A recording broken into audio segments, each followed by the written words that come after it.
Hi guys, JT here, and today I'm bringing you some information on all 12 games in Fanatical's KingSlayer Bundle Spring 2025 of March 2025. To help you answer the question, should you buy it?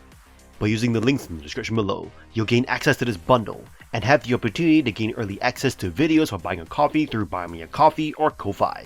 Your support means the world to me, and I genuinely appreciate it. Anyway, let's get into this. At number 1 we have Chivalry Complete Pack. This pack bundles Chivalry Medieval Warfare and its expansion, Chivalry Deadliest Warrior, offering a brutal first-person melee combat experience set in medieval and historical battlefields. In Medieval Warfare, you charge into massive 32-player battles, sieging castles, burning villages, and hacking through enemies with swords, axes, and maces. Combat is weighty and skill-based, offering precise timing and strategic attacks. Catapults and ballistae add to the chaos, making every clash feel like a war movie. Deadliest Warrior builds on this, pitting legendary fighters like samurai, vikings, pirates, and ninjas against each other in fast, frenzied battles across faction-themed arenas. Both games capture the thrill of brutal melee combat, but there's a major issue. You might struggle to find a fight. Official servers shut down in 2024, leaving only player-hosted servers and online AI battles. If you do find a match, expect hardened veterans waiting to crush you. Deadliest Warrior suffers even more, with barely any active players.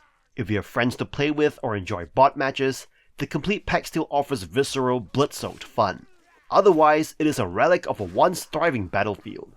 You may be better off with Chivalry 2 or Meadow, but if you want to experience medieval combat history, both in setting and legacy, this pack delivers. Just be ready for a fight even before you step onto the battlefield. At number 2 we have the Ouroboros King. The Ouroboros King ingeniously blends the strategic depth of chess with the dynamic replayability of roguelikes. Released on February 2023, this indie strategy game challenges you to assemble a formidable army of diverse chess pieces, each with unique abilities, to conquer the sinister coven. Fundamentally, the Ouroboros King revolves around assembling and commanding an army with a twist. You strategize using unconventional chess pieces, each with distinct movements that radically alter traditional chess dynamics. The game features a roguelike structure, where defeat sends you back to a new timeline, offering different maps, enemies, and rewards in each playthrough. This setup not only enhances replayability, but also ensures that every session feels fresh and unpredictable. Visually, the Ouroboros King presents a clean and intuitive interface, complemented by artwork that enhances the fantasy-themed chess battles. Players commend its innovative gameplay and strategic depth. The active developer support and frequent updates underscore a commitment to refining and expanding the game's content and mechanics, fostering a dedicated community. While praised for its innovative gameplay, some players note the game's brevity and occasional balance issues with certain chess pieces. Additionally, there are mentions of achievements being buggy on certain platforms, which may affect completionists. The Ouroboros King stands out as a creative fusion of chess and roguelike elements, offering a challenging yet accessible experience for both chess enthusiasts and strategy gamers. Its blend of strategic depth, unpredictable gameplay, and continual updates make it a worthy addition to any player's library, especially those seeking a new twist on classic board game mechanics. At number 3 we have Siege of Avalon Anthology, a lovingly rebuilt version of the 2000 classic isometric RPG by Digital Tome. If you enjoy watching a story unfold or miss the late 90s surge of isometric RPGs, this game is a must-play. Despite some faults, a brilliant story lies beneath the surface. So beloved by fans, the community developers revived it 2 decades later. The game, initially released in 6 chapters, places you in a war-torn fantasy world, defending the citadel of Avalon from Sha'ul hordes. You choose your character's gender, class, such as fighter, scout, or magician, and starting stats, before diving into a narrative that evolves from finding your missing brother to juggling the fate of the world.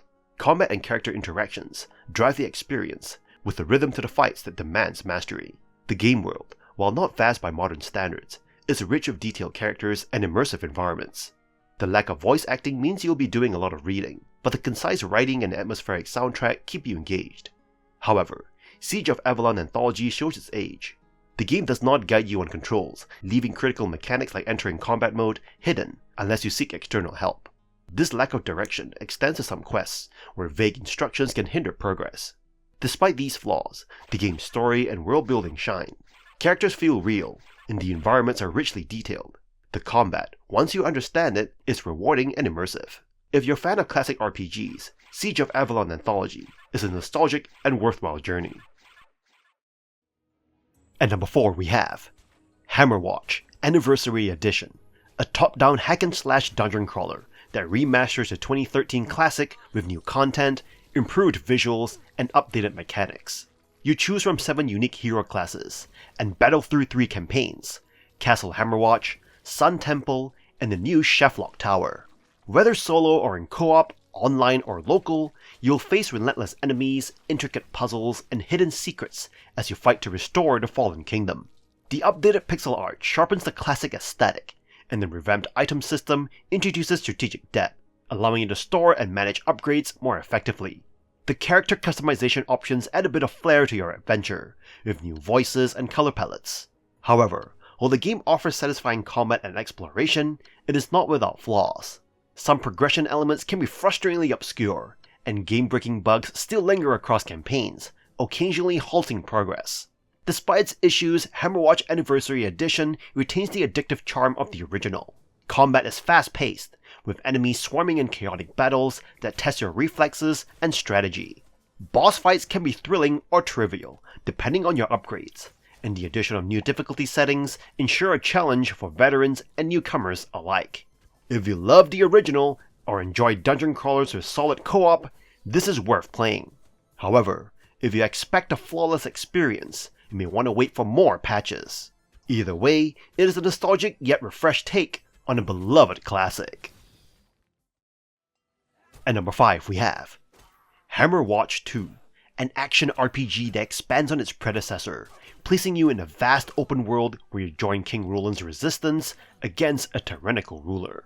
You'll pick from 5 classes, level up, and battle hordes of enemies solo or in 4-player co-op.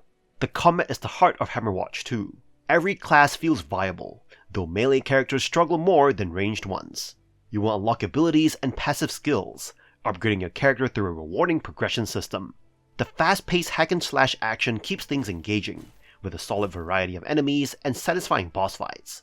Gold plays a major role, serving as currency for upgrades and a penalty for deaths. Earning it through battles, quests, and dungeon exploration adds depth, and the ability to respec ensures you can experiment with different builds. However, the game's biggest flaw is its world traversal and quest design. Objectives are often vague, forcing you to wander aimlessly. This becomes especially frustrating in maze-like areas such as the ruins of Malgar, where unclear progression turns exploration into a tedious guessing game. Even purchasing shortcuts with gold does not fully resolve this issue. Hammerwatch 2 delivers solid combat and character progression, but stumbles with its frustrating navigation and lack of direction. The experience improves significantly in co-op, but solo players may find its flaws too difficult to overlook. If you enjoy hack-and-slash RPGs, this might be worth a shot. Just be sure to bring a friend. At number 6 we have Witchaven, a first-person fantasy slasher that immerses you in a dark medieval world filled with malevolent witches and grotesque monsters. This retro-style game evokes a nostalgic vibe reminiscent of classics like Doom. In Witchaven, you are thrust into a sinister volcanic landscape of the island of Char, where you must confront the witches whose dark magic envelops the realm. You'll wield an arsenal of medieval weapons and spells as you battle nightmarish creatures. The game allows for exploration through intricate tunnels, crypts, and hidden chambers, offering an experience that rewards curiosity. The unique build engine powers this engaging title, enhancing your gameplay with spells that can freeze or obliterate foes. The sound design and CD quality music add to the chilling atmosphere, plunging you deeper into the game's nightmarish realm. While some reviews cite outdated graphics and the occasional bugs, others find charm in its janky mechanics and quirky design. The Enhanced Edition provides a remapped control scheme and various patches that rectify previous issues, making it more accessible for modern players. Ultimately, Witchaven appeals to those yearning for a nostalgic slice of gaming history. If you're willing to overlook some rough edges, you might just find enjoyment in this bloody adventure. Dare to enter Witchaven, where your bravery will be tested in a realm filled with darkness and danger. At number 7 we have Witchaven II: Blood Vengeance. This game continues the saga of Grondoval, a knight plunged into a nightmarish world of melee combat and dark sorcery. In this first-person fantasy slasher, you face hordes of vile creatures and brutal warriors while attempting to thwart the wicked witch Circa Argoth, who seeks vengeance for her slain sister. The game combines nostalgic elements reminiscent of 90s FPS genre, with its bloody encounters echoing the likes of Doom and Heretic.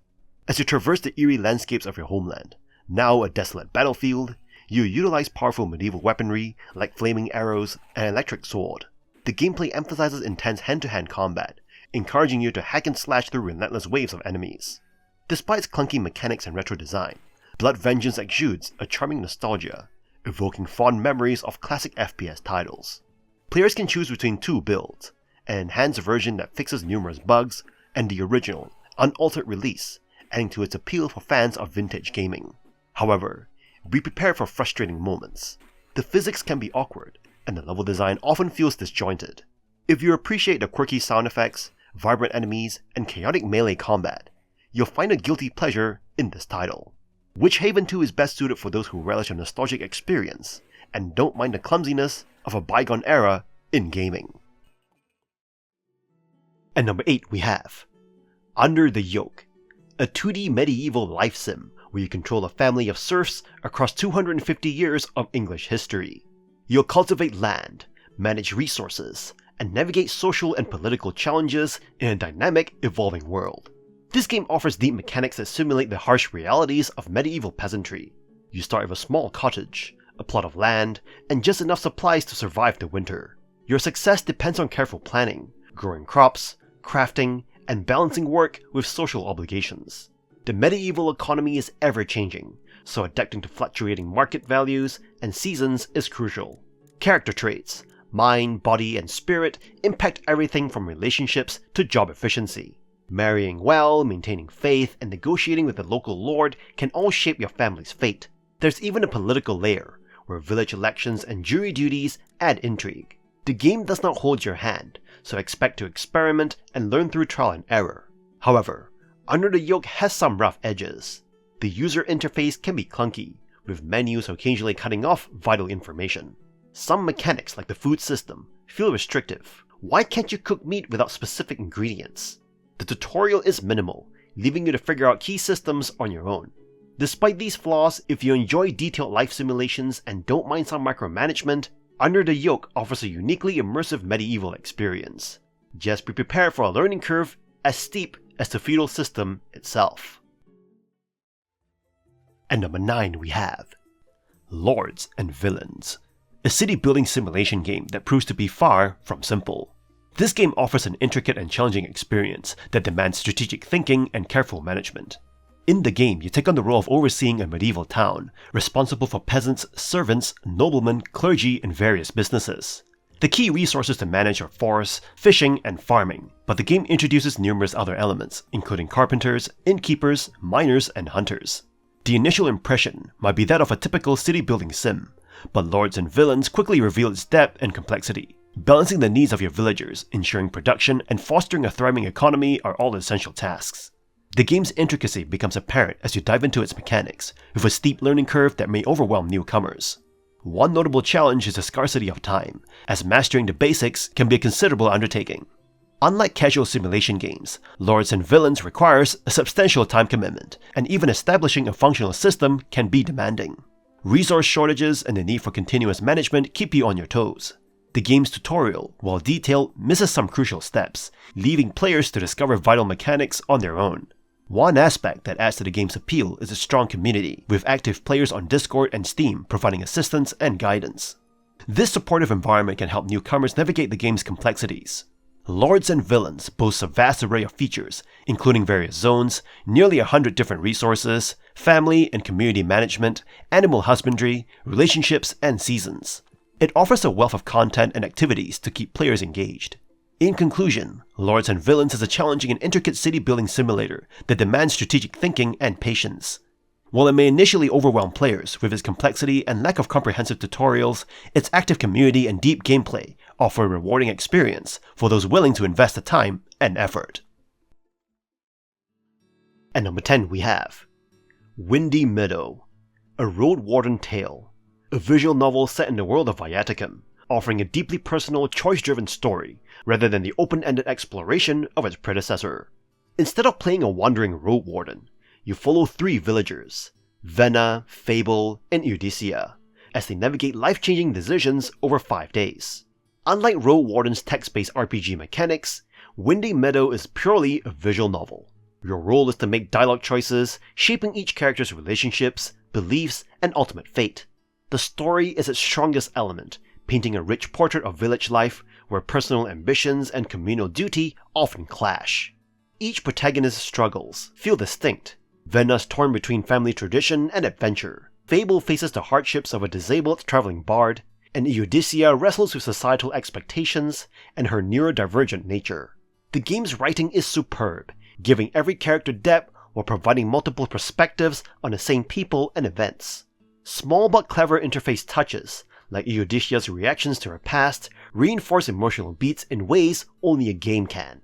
The handcrafted pixel art and atmospheric soundtrack enhance the sense of place, though static cutscenes and weaker character portraits hold it back. If you're expecting Roadwarden 2, you may be disappointed, but judged as a visual novel, Windy Meadow is a thoughtful, well-crafted experience. While lacking traditional gameplay, its layered storytelling and strong world building make it a compelling choice for those who enjoy narrative-driven games. At number 11 we have Rock of Ages 3, Make and Break, a chaotic mix of tower defense, racing, and absurd humor. You roll massive boulders through obstacle courses, smashing castles while setting traps for your foes. The game's unique twist is that you can create your own courses and challenge players worldwide. The core gameplay is split into 2 modes, Make and Break. In Break, you tackle the story mode, guiding Elpenor, Odysseus' sidekick, through historical and mythical battles against figures like Julius Caesar and the Flying Spaghetti Monster. You must navigate tricky courses while smashing your opponent's fortresses before they destroy yours. Meanwhile, Make lets you design and share custom levels using an impressively deep editor. Several side modes shake things up. Avalanche is pure tower defense. Ski Boulder mimics Ski Ball, and Humpty Dumpty sees you carefully hopping to the finish line without cracking. You can also challenge leaderboard times or go head-to-head in multiplayer, though finding online opponents can be tricky. Rock of Ages 3's art style blends Monty Python-esque cutouts with colorful 3D environments. The destruction physics are satisfyingly weighty, and each boulder has distinct handling. The soundtrack complements the madness with classical music remixes that ramp up the chaos. Technical issues hold the game back. Bugs, occasional freezes, and finicky menus can frustrate. Some levels stutter when fireworks fill the screen, and online matchmaking is unreliable. Despite its flaws, Rock of Ages 3 is a hilarious, creative, and highly replayable experience. If you love chaotic, skill-based destruction, this game rolls in strong. At number 12 we have Empires in Ruins, a hybrid of 4X grand strategy and tower defense, wrapped in a darkly humorous, cynical narrative. You play as Sergeant Hans Heimer, a grumpy, alcoholic officer tasked with crushing a rebellion in the chaotic western marches, whether through strategy, sheer force, or questionable decision-making. At its core, the game balances turn-based empire management with real-time tower defense battles. You'll conquer provinces, manage resources, and research over 70 technologies while dealing with backstabbing governors, unreliable underlings, and a system that seems designed to work against you. Combat leans heavily into tower defense, with 17 unique towers, dynamic enemy AI, and a focus on resource management. Your defenses can be sabotaged, enemies will surprise you, and sometimes your best laid plans will crumble thanks to the game's unpredictable nature. The fusion of 4X and tower defense is genuinely unique, and when everything clicks, it's an engaging strategic challenge. The writing is bold, unfiltered, and full of dark humor, which gives the game a distinct personality. However, the UI is clunky, information is not always clear, and mechanics can feel more frustrating than strategic. Random events and the game's own systems often work against you in ways that feel unfair, rather than challenging. Bugs and balance issues still linger, but the developer is active in addressing them. If you're up for a tough, somewhat janky but deeply interesting strategy game with a rebellious spirit, this might be for you. Just be ready to fight the game as much as the enemy. And that's all for this bundle. This bundle is an absolute banger, packing a killer lineup for just under 10 bucks. From the nostalgic throwback of Witchaven to city building in Lords and Villeins, there's a little something for every kind of gamer. Whether you're here to hoard, swap, or actually play, crazy idea, I know. This bundle delivers serious bang for your buck. Keep them coming, Fanatical. Our backlogs can take it. Probably. In any case, I hope you enjoyed today's video, and if this video was helpful, feel free to leave a like and subscribe. And maybe consider unlocking early access to videos by buying the channel a coffee. Special thanks to Terry D for subscribing to the early access army, and from the bottom of my heart, thank you for watching, and I'll see you guys in the next video.